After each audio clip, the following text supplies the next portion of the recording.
criteria, and you'd mentioned an example where you got asked to demonstrate that. Let's talk about it first. As a college teacher, that was a new concept or a novel concept at the college level.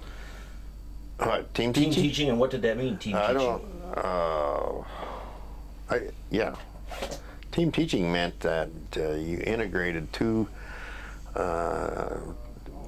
areas of discipline, or if you look at it across boundaries. For example, at one point, after we established the graduate program, which was a controversy in the first place, not everybody wanted the graduate program for sure. Many faculty envisioned this as a totally undergraduate institution, and that's where they wanted to focus. They did not want the graduate program. I did because it would provide a different opportunity, a level of research that I was interested in, just from the standpoint of doing research. And at any rate, so after we did establish the program, the graduate program, I think it was in 1974. Again, the problem-focused kind of thing was still, I mean, that was the issue. And about that time, I think 1972, the Coastal Zone Management Act was passed in Congress. It seemed ideal to me. Here we are on this, I mean, what we now call a freshwater estuary, but at any rate, had all these coastal areas, coastal wetlands, and my focus was there also already. And so I partnered with a political scientist, Gerald Yarborough, and we jointly developed the program, the Coastal Zone Management course. So that's an example of team teaching. It was focused at the graduate level rather than the undergraduate level. He did the policy. I did the more of the ecology and the focus on although I'm not a physical scientist, but so it was really a combination of ecology and environmental policy. So that, I mean, and we engaged with, brought in people from regional planning, and the regional planning, let's see, Bay Lake Regional Planning. We interacted with those folks, so it was problem solving in terms of engaging with the community, attempting to cross that boundary along with the subject boundary, and the students got involved in doing various kinds of projects. All right. Or Bay Lake. Well, they could be class projects, and they could be relevant to Bay Lake, or asking questions. Okay, so that's kind of an example of one. Other interdisciplinary courses that most of them graduate courses with ecosystems analysis. Well, no, basically we call it ecosystem management. It was a course that I developed that sprung off of the Coastal Zone Management course, only in a broader context, and taught it with Bob Linger as a mathematician, and I taught that course together, and we focused on risk assessment in part of that course, and that's, he brought the mathematics to bear, and I brought the ecology again, so it was one of those kind of things. You're out. No.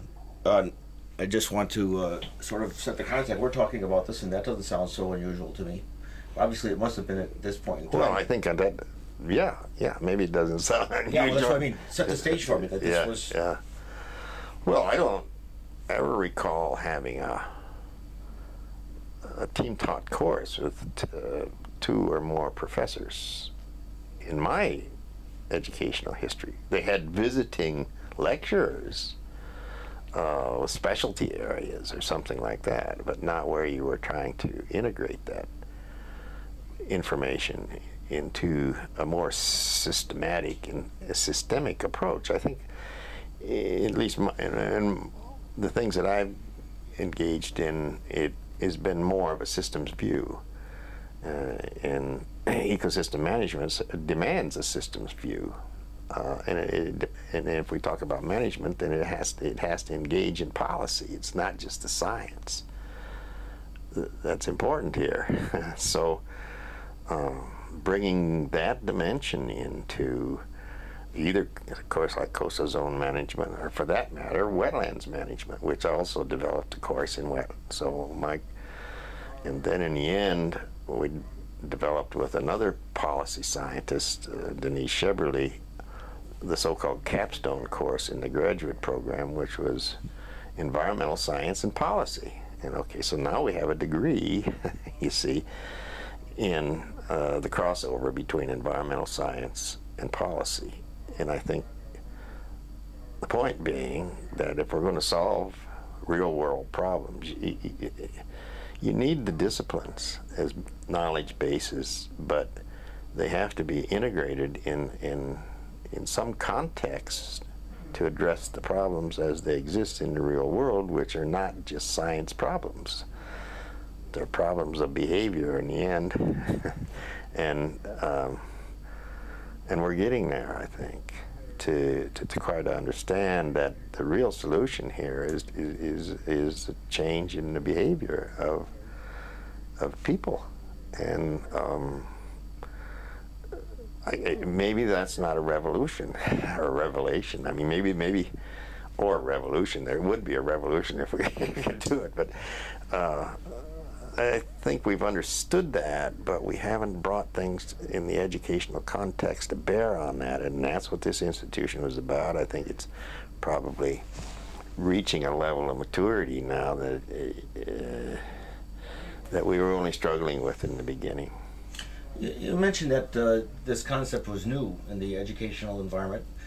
You had to educate the regents of the University of Wisconsin. Well, yes, the chancellor was interested in helping the regents understand what do we mean by team teaching, and what do we mean by problem solving, and how do you actually deliver that. So my friend Gerald Yarbrough and I were asked to go down and show, basically demonstrate to the regents how this is done. At that time we were teaching coastal zone management. He and I did take a Mutt and Jeff approach in which I may be lecturing about some aspect of science, actually lecturing. He would always interrupt me and remind me that somehow that you can talk about all the science you want, but you know how things get done. You have to, and he would get into a policy bit, and he would go on, and then we would go back and forth. In some ways, I guess, play acting, but helping us then get the students engaged so they would get into the discussion. And so we would try to create a more open format. All right, that's what we wanted to go down there and do. And then Jerry was also a theatrical guy. He'd been in theater for a while, and he made me, he said, we can't just walk out there. We have to go out with our backs toward the audience. And then when I say okay, then we'll both turn around and, you know, I agreed to do it, but it wasn't my cup of tea. And it worked out great. The regents, I think, understood. So the regents were like basically conservative male businessmen? I don't remember. I suppose. I don't remember. I don't think that's necessarily true. I think there were women. I'm not sure. But anyhow. Mid-70s, right? Yeah, it would have been the mid-70s. So, at any rate, so my experiences with the interdisciplinarity were, and team teaching were primarily at the graduate level. And I taught, in the end, I was just teaching one undergraduate course, which is just the principles of ecology, which I mean, was kind of, I always enjoyed that. Lots of field trips and getting the students out, but doing ecology, not doing political science, or not trying to cross over. Ecology is ecology, and there are certain principles of ecology that they have to learn, and that was what we did. And you did study political science when you were in college, right? So this was an education for you, I would assume? No, well, I had a degree. I had a minor in philosophy from Coe College. But no, I didn't. Political science. Well, what did you learn in the process of team teaching? I would assume that each one learned just as a... Well, you learn tolerance. No, no, you learn. I mean, you begin to see integration and the importance of having a wider view. If in fact you think that it's important to solve issues. I mean, if you don't care about the issues, other than just a disciplinary focus, which is fine. But I think the real problem solving comes with an integration of that knowledge, and that's a trick. You got to integrate it, and so that's what you learn. You learn something about how to integrate, and maybe it sounds simple, but it's not. Has this method or this approach been copied since the early 70s by other institutions? I haven't the slightest idea. I don't know whether it has or not. And I think there may be different brands, but team teaching is expensive, and we don't do it anymore because it is expensive. I mean, you're occupying, instead of one person, it's a demand, and you can't just, when you team teach, you've got to really integrate. You've got to understand what this other person's going to do. So you have to work together. You're not separate. You have to be together. And that is more demanding, and it's more demanding of time. Therefore, it's got a higher cost. And in the end, administratively, when budgets are tight, team teaching disappears. Okay, given the fact that you believe it's more beneficial, it's more effective, how would you know that? Do your students tell you? I don't know. You know, how do you know that?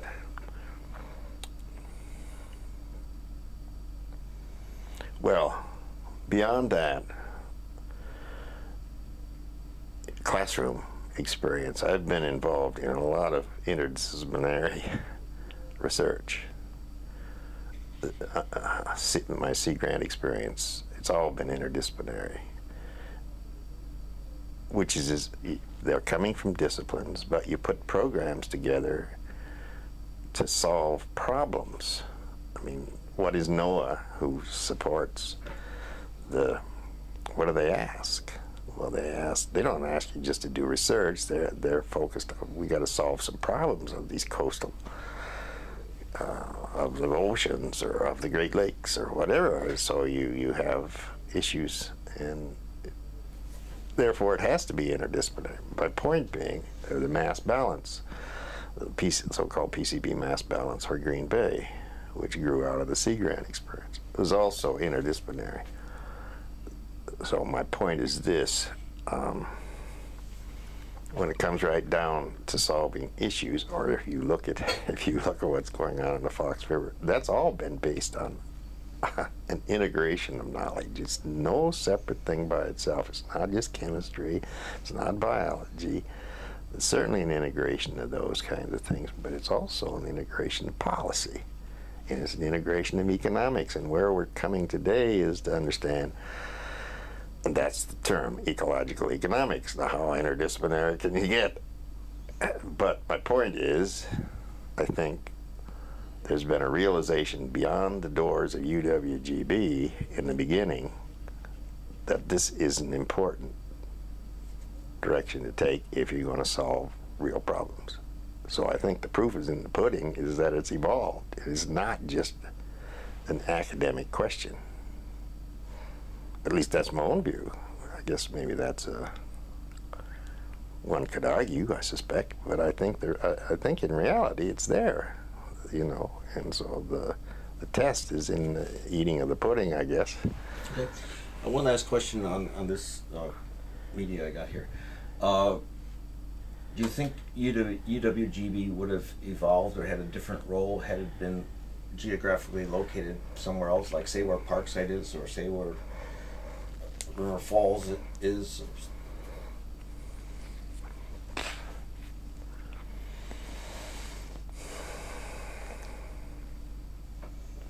I don't. I'm biased because of, I mean, of the environmental context has had, you know, has become part of my life, and I've become part of that. If I think about being in the humanities, I don't know. And if you were at Parkside and had that mission, I think maybe the focus would have still been on the environment and problem solving, but maybe it'd been more tilted towards the human environment because the opportunities are there. So I think it would root wherever it was taken, but it may have a different color or flavor. You know, it may be of a different flavor, and the combinations may be different. Well, I know funding took a hit somewhere in the 70s. And part of that was Funding, legislative yeah. battles that Right. affected team teaching and other things. Right. If you had been in an environment that was more urban or more, say, in a different area, would there have been political support that your budget wouldn't have been? I doubt that seriously. I think that we're struggling today, even with understanding systems. I mean, look where we are with our financial mess today. Part of that is a lack of taking a systems view. We can call it oversight or whatever you want, but it's myopic, and it's because you didn't see it as a system. You didn't see the interconnections. We didn't look for those interconnections, or we didn't ask consequences. What the consequences would be on a systemic, nobody imagined the the impact of these interconnections on a worldwide scale. Nobody saw it. Well, is that because we're too focused on, you know, outcomes as single kinds of things? So my own view is that it's essential to take these, and education is where people learn this. So I think it's very important. Where did you get acquainted or learn systems analysis? Was it in the context of ecology, or did you take separate courses in that? Yeah, you pull out, look at the row of ecology books up there. You pull out any one of them. Well, start with Odom, the old one. No, one without a cover. No, go back to your left. That one. That's my original. Here you go. Fundamentals of Ecology. This is Gene Odom, and this one, I think this was his second edition published. Second edition. This was my undergraduate at Coe College, and the instructor was a botanist. He said, we'll learn this together. And there were 3 students. And we learned ecology together by reading. This was published in 1959. But if you just turned to the, and here's the preface to the second edition is really interesting. It talks about these guys, you know, G. Evelyn Hutchinson, D.V., all of these at any rate.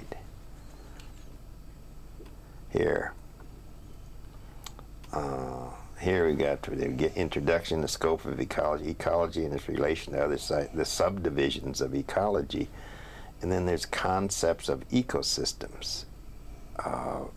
So it takes a systems view from the beginning, and this was Odom's contribution to ecology, and it's stuck. I think it still is taken. Well, there's his other, what edition is that one up there? That one, that's Odom. Okay, so here we go. That was 59, and Fundamentals of Ecology. So he had he hadn't changed this. So, oh, but it's gotten bigger. So he said, yeah. Now, so. Now he had that picture of the moon Yes, taken from yeah. space. Did that No. Well, have I a mean, big impact? It said it was said by some yeah. commentators that I can't. Oh, yeah. changed people's views. Well, here, see, now we've got a Polish second edition and a Spanish second edition. I mean, what the hell, when was this one published? Copyright, this is 71. Anyhow, the point being that it's pervaded the thinking, I think, in ecology. So, you only have to take another step and you begin to integrate ecology and economics. And I think that's really something that was missing for a long time. It still isn't. If we talk about ecological economics, it kind of turns people off. But they both come from the same stem. Was it left out of the book, or was it just left out of the curriculum because of political pressures? I don't think, well, Eugene Odom, and you know this too, I mean, he had a brother, Howard Odom, and they integrated biology and physical sciences. He didn't have a brother who was an economist, I guess, or my guess would have been they would have started integrating that too.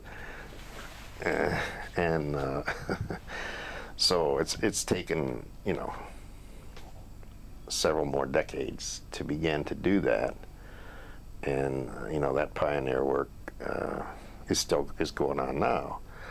But Herman Daly was one of the first with the World Bank. Right. Well, I heard of him when I was an undergraduate. Is that covered? Was that ever a big part, that whole ecological economics movement? Oh, Part of the UWGB education?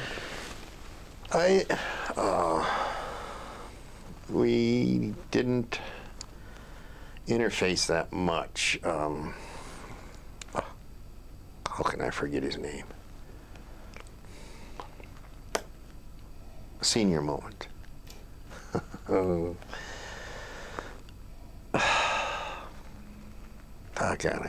But yeah, we used to have conversations, but not at the level, I think, that, you know, for example, John Stoll, who was a student here, has gone on to become, you know, as a resource economist. He can talk at length.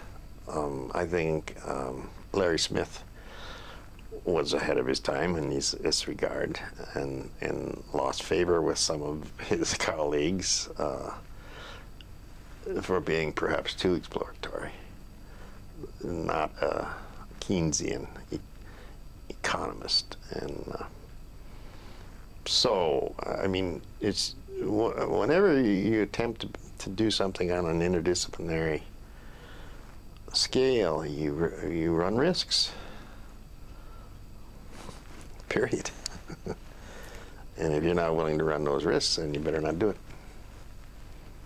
And I think, I mean, unless the rewards are, personal rewards are enough to sustain you, but you run the risks of being ostracized. I think that's going away some. I think it's at the level that the people understand that there's a reason for doing this.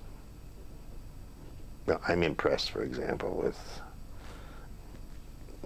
President Obama. He understands it. People are not sure he isn't biting off too much. He's not taking one thing at a time. And his answer to that is they're integrated. So, you know, we'll see. Okay, well, I'm kind of out of media, and I think also the